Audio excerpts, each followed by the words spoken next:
بسم اللہ الرحمن الرحیم۔ السلام علیکم ناظرین، آپ دیکھ رہے ہیں ہمارا یوٹیوب چینل بیسٹ انفو۔ ناظرین، میں دعوے سے کہتا ہوں کہ آپ میں سے جن لوگوں کے گھروں میں بلیاں نہیں ہیں تو اس ویڈیو کو دیکھنے کے بعد آپ بھی اپنے گھروں میں بلیاں لے آئیں گے۔ حضرت محمد صلی اللہ علیہ وآلہ وسلم بلیوں کے متعلق ایک پراسرار سچائی جانتے تھے۔ اس سچائی کو اس ویڈیو میں ہم جانیں گے، لیکن کیا آپ نے کبھی اس مخلوق کے عجیب و غریب طرز عمل کے بارے میں سوچا ہے کہ بلیوں میں بلا کی مہارت ہوتی ہے اور یہ ذہین بھی ہوتی ہیں، اور ان کا ایک ایسا راز بھی ہے جسے آپ سننے پر چونک جائیں گے، اور جو مخلوق ہمارے ارد گرد 24 گھنٹے موجود ہوتی ہے، ان کا یہ راز آج تک ہم کیوں نہیں جان پائے۔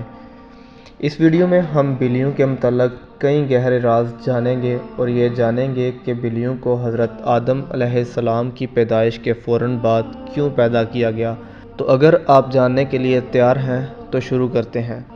ایک تحقیق کے مطابق بلیوں میں ایک خاص طاقت ہوتی ہے جو کسی اور جاندار میں نہیں ہوتی۔ خاص طور پر بلیوں کے متعلق وہ بات جو ہمیں حضرت محمد صلی اللہ علیہ وآلہ وسلم نے بتائی ہے، اور آپ صلی اللہ علیہ وآلہ وسلم کی کئی باتیں اتنی دلچسپ ہیں کہ سائنسدان ان باتوں کی بنا پر بلیوں میں نئی اور حیرت انگیز خصوصیات کو ڈھونڈ پائے ہیں۔ آج کے دور میں سامنے آنے والی یہ باتیں آج سے 1400 سال پہلے آپ صلی اللہ علیہ وآلہ وسلم نے بتائی، اور جس کو آج سائنس درست ثابت کر رہا ہے۔ اسلامی تعلیمات کے مطابق حضرت آدم علیہ السلام کے بعد دو جانداروں کو اللہ نے پیدا فرمایا، ایک سانپ اور دوسری بلی۔ سانپ کے برعکس بلی میں اللہ نے کچھ پراسرار خصوصیات رکھی ہیں جن کی وجہ سے ایک انسان اس سے لاتعداد فائدے حاصل کر سکتا ہے۔ سائنسی اعتبار سے گھر میں بلی پالنے کا ایک بڑا فائدہ یہ ہے کہ بلیوں کو انسانی لمس بے حد پسند ہوتا ہے اور انسان بھی اس سے محظوظ ہوتا ہے۔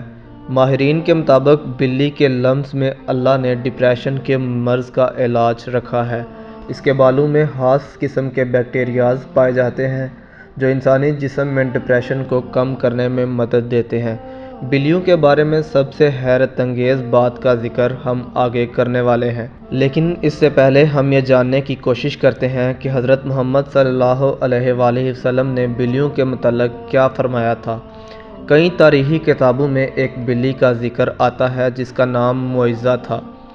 کئی مسلمان اسکالرز کے مطابق معزہ حضرت محمد صلی اللہ علیہ وآلہ وسلم کی پسندیدہ بلی تھی۔ ایک دفعہ آپ صلی اللہ علیہ وآلہ وسلم ایک لشکر کے ساتھ جا رہے تھے کہ اچانک ان کے سامنے ایک بلی آ گئی جو کہ حاملہ تھی۔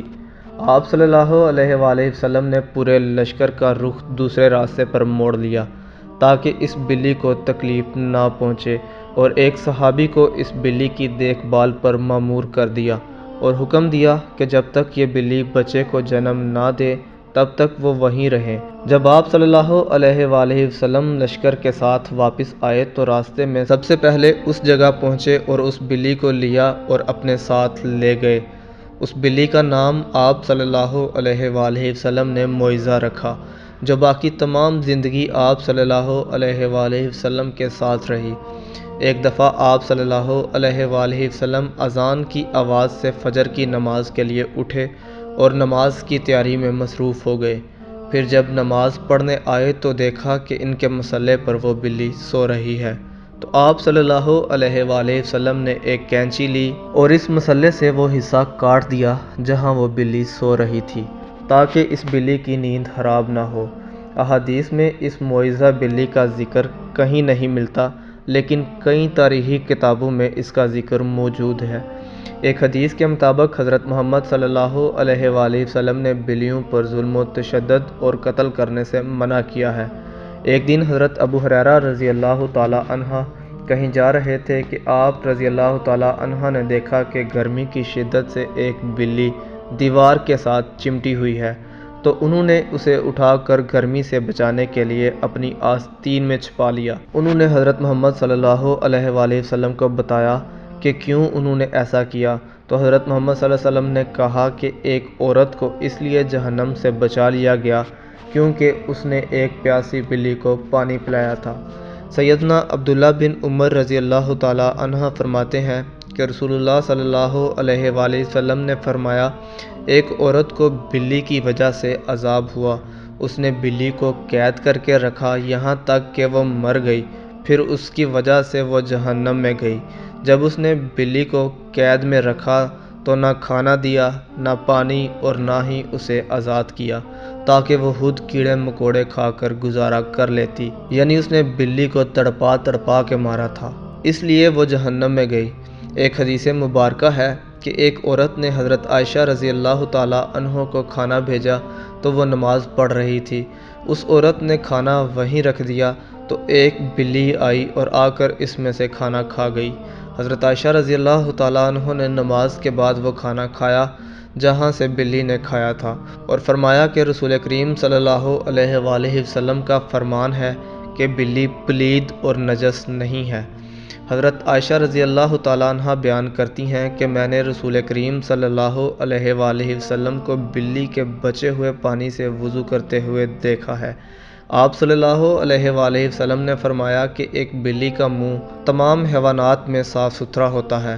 آپ نے دیکھا ہوگا کہ بلیاں ہمیشہ خود کو صاف ستھرا رکھتی ہیں اور یہ زیادہ تر خود کو صاف پانی سے گیلا کرتی ہیں، اور یہی وجہ ہے کہ ان میں بیماریاں بہت کم ہوتی ہیں۔ اسلام میں بلی کی بہت اہمیت بیان ہوتی ہے، لیکن صرف اسلام میں ہی نہیں بلکہ قدیم مصر میں بھی بلی کو اہمیت حاصل تھی، یہاں تک کہ اس دور میں کسی بھی بلی کو تکلیف دینا یا قتل کرنا ایک انسان کے قتل سے بڑی سزا سمجھی جاتی تھی، کیونکہ قدیم مصریوں کا یہ ماننا تھا کہ بلی ایک انسان سے زیادہ رتبے والی مخلوق ہے۔ یہی وجہ تھی کہ اس دور میں کوئی بلی مر جاتی تو اسے بھی فرعونوں کی طرح خنود کیا جاتا تھا۔ اسلام نے تمام جانداروں کے ساتھ اچھا سلوک دینے پر زور دیا ہے، لیکن بلی کی اہمیت اس وجہ سے زیادہ ہے کہ بلی میں اللہ نے ایک خاص طاقت پوشیدہ رکھی ہے۔ ایک جگہ پڑھنے کو ملا کہ ایک دفعہ حضرت ابوبکر صدیق رضی اللہ تعالیٰ عنہ کو پورے بدن میں شدید تکلیف ہوئی اور وہ صحیح طور پر کھڑے بھی نہ ہو پاتے۔ وہ تکلیف اتنی تھی کہ آپ رضی اللہ تعالیٰ عنہ کو نماز پڑھنے میں بھی دشواری تھی، یہاں تک کہ ایک دن آپ رضی اللہ تعالیٰ عنہ نے ایک بلی کے بچے کی جان بچائی۔ جب کچھ وحشی جانور اسے مارنے کی کوشش میں تھے، آپ رضی اللہ تعالیٰ عنہ فرماتے ہیں کہ وہ بلی کا بچہ ان کے پاس رہا اور کچھ دنوں میں ان کے جسم کا پورا درد غائب ہو گیا، اور پھر ایک دن اس کی ماں اس کو ڈھونڈتی ہوئی آئی اور اسے اپنے ساتھ لے گئی۔ آپ رضی اللہ تعالیٰ عنہ فرماتے ہیں کہ اس دن کے بعد ان کو درد نہیں ہوا۔ آپ نے یہ واقعہ فرماتے ہوئے کہا کہ اس رات حضرت محمد صلی اللہ علیہ وآلہ وسلم ان کے خواب میں آئے اور فرمانے لگے کہ اے ابوبکر، تمہاری تکلیف کو دور کرنے کے لیے اللہ نے آپ کے پاس ایک بلی کو بھیجا ہے، جس کی وجہ سے آپ کے جسم کا درد ٹھیک ہو گیا۔ جن لوگوں نے گھروں میں بلیاں پال رکھی ہوتی ہیں انہیں یہ معلوم ہوگا کہ بلیاں کبھی کبھی نیند میں عجیب آوازیں نکالتی ہیں۔ ماہرین کے مطابق بلی کی اس آواز کی فریکوینسی 20 سے 140 ہرٹز تک ہوتی ہے، اور بلی کی آوازوں کی یہ فریکوینسی ایک انسانی صحت کے لیے نہایت مفید ثابت ہوتی ہے۔ آج کی ٹیکنالوجی کے پیچھے بھاگنے والے لوگوں کو بلی کے جسم میں موجود انرجی اور طاقت کا علم نہیں، لیکن قدیم زمانے کے لوگ بلیوں کی ان خصوصیات سے واقف تھے، اور یہی وجہ تھی کہ وہ لوگ بلیوں کو خود سے دور نہیں رکھتے تھے۔ فرانس میں کی گئی ایک تحقیق کے مطابق یہ معلوم ہوا کہ ایک بلی کی آواز ایک انسان کے جسم میں تھکاوٹ اور سستی کو دور کرتی ہے۔ یہ بھی کہا گیا ہے کہ ایک بلی کے قریب رہنے سے جسم کے زخم میں انفیکشن کا خطرہ کم ہوتا ہے اور وہ زخم بھی جلد ٹھیک ہو جاتے ہیں، اور بلیوں کے ان پراسرار آوازوں کی فریکوینسی سے ہارٹ اٹیک کا خطرہ بھی کم ہو جاتا ہے۔ بلی ایک پالتو جانور ہے، جیسا کہ پہلے احادیث مبارکہ میں بیان کر چکے ہیں کہ نبی کریم صلی اللہ علیہ وآلہ وسلم نے اس کے بارے میں فرمایا ہے کہ یہ پلید نہیں بلکہ یہ تو گھر میں چکر لگانے والوں میں سے ہے۔ تو بلی کی تمام تر قباحتوں کے باوجود رسول کریم صلی اللہ علیہ وآلہ وسلم نے اس کے ساتھ نرمی کا اظہار فرمایا ہے۔ اگر کوئی بلی ہونہار ہو اور گھر کا نقصان کرتی ہو تو اسے مارنے کی بجائے پکڑ کر کسی دور دراز علاقے میں چھوڑ دیا جائے تاکہ وہ اپنا ٹھکانہ بدل لیں۔ لیکن اسے قتل کرنے کی اجازت نہیں دی جا سکتی اور نہ ہی تکلیف دینے کی۔